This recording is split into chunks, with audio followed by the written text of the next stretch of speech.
Let's hit this one real quick. Sampson wants a purse bid for Benavidez versus Bivol, and he wants to fight in the U.S. And Bivol has until April 8th to decide to defend his title. Benavidez will fight Callum Smith if the belt becomes vacant, right? Yeah, that was my interview. So no, I'm just go for it. Go for it. No. I like it.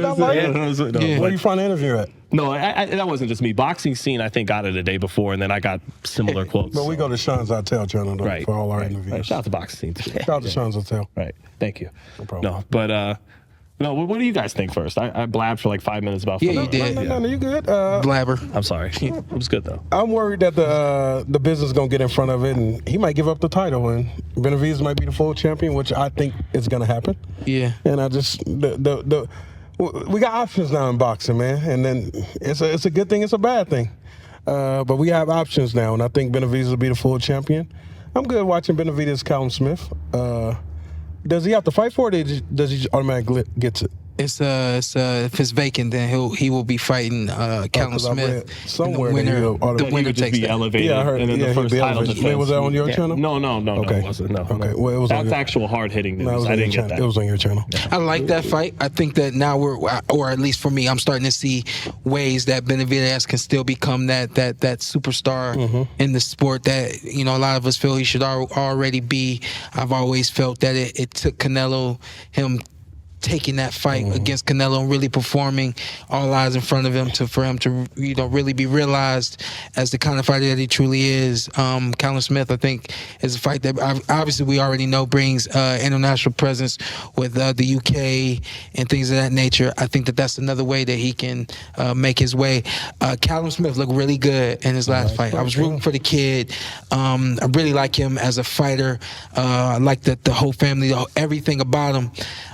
But I feel like a fight with Benavidez, as we already know, the younger, very energetic, strong, big, the list kind of goes on. I feel like, that's a fight that Benavidez should win. And a fight with Bivol is a really, really tough fight for both guys. Maybe still a little tougher for Benavidez, possibly tougher for Bivol now, given the fact that he's had 2 fights with Benavidez. Yep. So there it is for me. Yeah.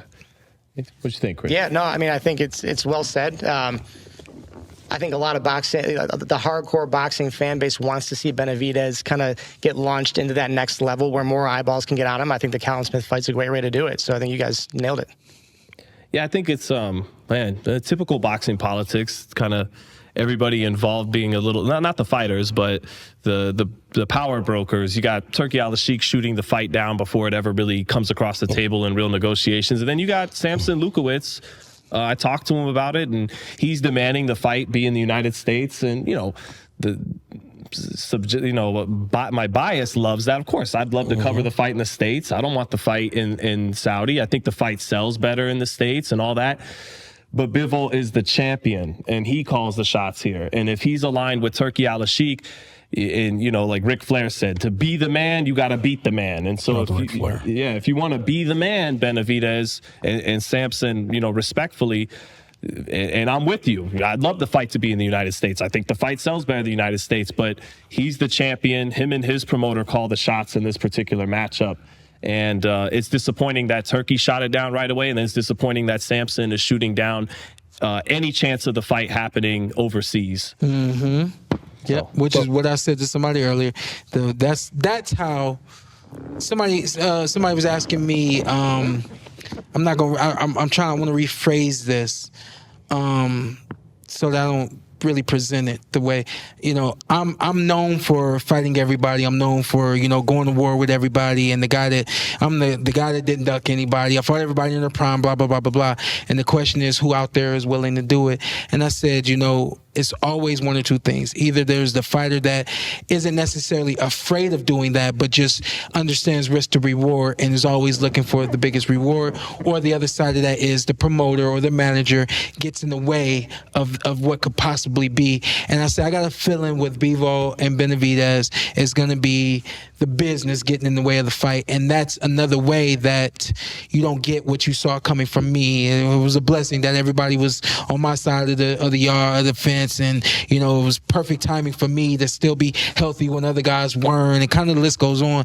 It worked for me. It doesn't work for everybody, but when you're looking at a fighter and you're saying, oh, he's ducking such and such, he's not ducking such and such. Okay, he's learned the business along the way, and when the business dictates this move, you just don't push against it, And then other times when a fighter wants to push against it, the business is way out in front of him, saying it's never going to happen, or these are the stipulations. In that fight specifically, business needs to get out of the way and let whatever makes sense just simply happen. If it makes sense for these guys to make more money going overseas and fighting, then oh well. You don't get all the chips. You're still gonna get some chips. You're gonna eat.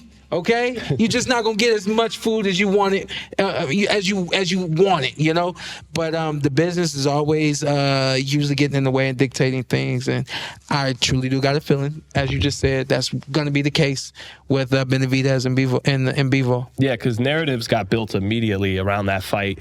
Pro Benavidez narrative, Turkey shooting down the fight, Bivol's gonna vacate, and then pro Bivol narrative, who's David Benavidez to bark orders at the champion, they're already killing the fight by wanting America. So both sides got their claim to the other side killing the fight, more bullshit as usual, but it would be a great fight. It would be a great fight. Yeah. I hope they just go to purse bid.